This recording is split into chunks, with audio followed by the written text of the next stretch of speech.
Kemudian barang ketiga yaitu lemari. Transaksi pertama tanggal 1 Januari 23, persediaan awal barang lemari 10 unit seharga 1.500.000. Masuk ke inventory card, date-nya 1 Januari 23, invoice kita skip. Deskripsinya opening balance atau saldonya unitnya 10, price-nya 1.500.000, totalnya 15 juta. Selanjutnya transaksi tanggal 2 transaksi 2 tanggal 5. Pembelian secara tunai 1 unit barang lemari dari PT Lemari Kayu Jati. Faktur nomor PT LJ strip 23 garis miring 23 seharga 1.500.000. Kemudian masuk ke inventory card, date sama invoice tanggalnya tinggal dimasukkan saja.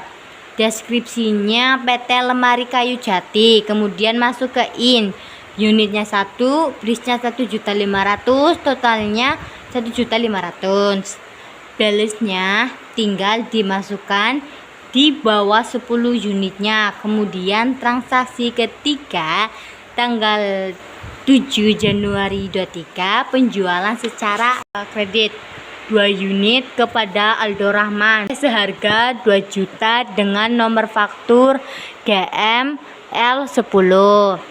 Masuk inventory cardnya, date, invoice tanggal dimasukin saja ya, tinggal dimasukin saja. Deskripsinya Aldo Rahman. Kemudian masuk ke out karena penjualan ya, yaitu unitnya 2, price-nya 1.500.000, totalnya 3 juta. Balance-nya barang terakhir dikeluarkan saja, lalu hasilnya tinggal tulis di saldonya.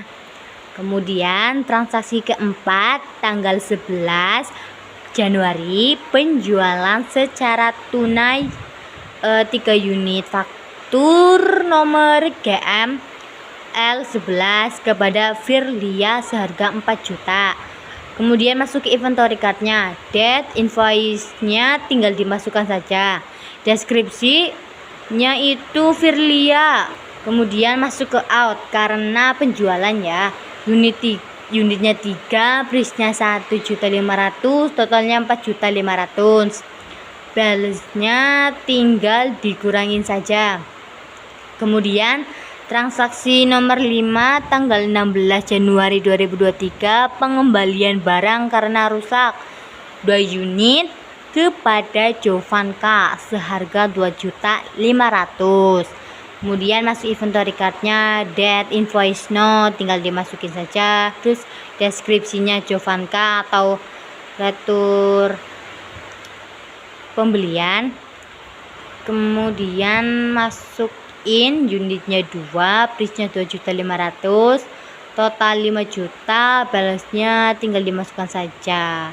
Kemudian transaksi ke-6 tanggal 17 Januari 23, pembelian barang lemari secara kredit dari PT Lemari Kayu Jati seharga 5.500.000, 4 unit merek terbaru, nomor faktur PT LJ garis miring 26. Kemudian masuk ke inventory cardnya, date, invoice-nya tinggal dimasukkan. Deskripsinya itu PT Lemari Kayu Jati. Kemudian masuk ke unitnya 4, price-nya 5.500.000, totalnya 22 juta. Balance-nya tinggal dimasukkan di bawah 2 unitnya ya. Kemudian transaksi ke-7 tanggal 22 Januari 2023, penjualan secara tunai yaitu 1 unit ya. Penjualan secara tunai 1 unit, faktur GM L13 kepada Bapak Tio seharga 6 juta. Kemudian masuk ke inventory card, date sama invoice-nya tinggal dimasukkan saja. Deskripsinya Bapak Tio. Kemudian masuk ke out, unitnya 1, price-nya 5.500.000, totalnya 5.500.000. Balance-nya unit barang terakhir dikurangi dengan unit yang dibutuhkan, dan harganya itu sesuai dengan kolom pertama ya harganya 2 juta, kolom yang kedua contohnya ya sama lah ya, harganya tetap sama, cuman di unitnya aja yang berbeda. Lalu tinggal disesuaikan saja. Kemudian transaksi ke-8 tanggal 25 Januari 2023, penjualan secara tunai barang lemari 3 unit kepada Ibu Ayunita seharga 5.500.000, nomor faktur JML 14, kemudian inventory cardnya, date, invoice-nya tinggal dimasukkan, deskripsinya Ibu Ayunita, masuk ke out, unitnya 3, price-nya 5.500.000, totalnya 16.500.000, balance-nya tinggal disesuaikan seperti metode LIFO. Kemudian transaksi ke-9 tanggal 29 Januari 2023, pembelian secara tunai faktur nomor PT LJ27 2 unit dari PT Lemari Kayu Jati seharga 1.500.000. Kemudian masuk ke inventory card-nya ya, date, invoice-nya tinggal dimasukkan, deskripsinya PT Lemari Kayu Jati, kemudian masuk ke in, unitnya 2, price-nya 1.500.000, totalnya 3 juta. Balance-nya atau saldonya tinggal taruh saja di kolom 3 di bawah 2 unit, 2.500.000. Kemudian transaksi ke-10 tanggal 31 Januari 2023, penjualan secara tunai 2 unit kepada Amelia, faktur nomor GML 15 seharga 1.500.000, totalnya 3 juta.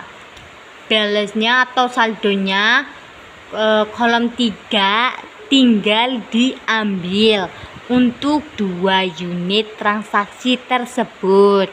Kenapa demikian?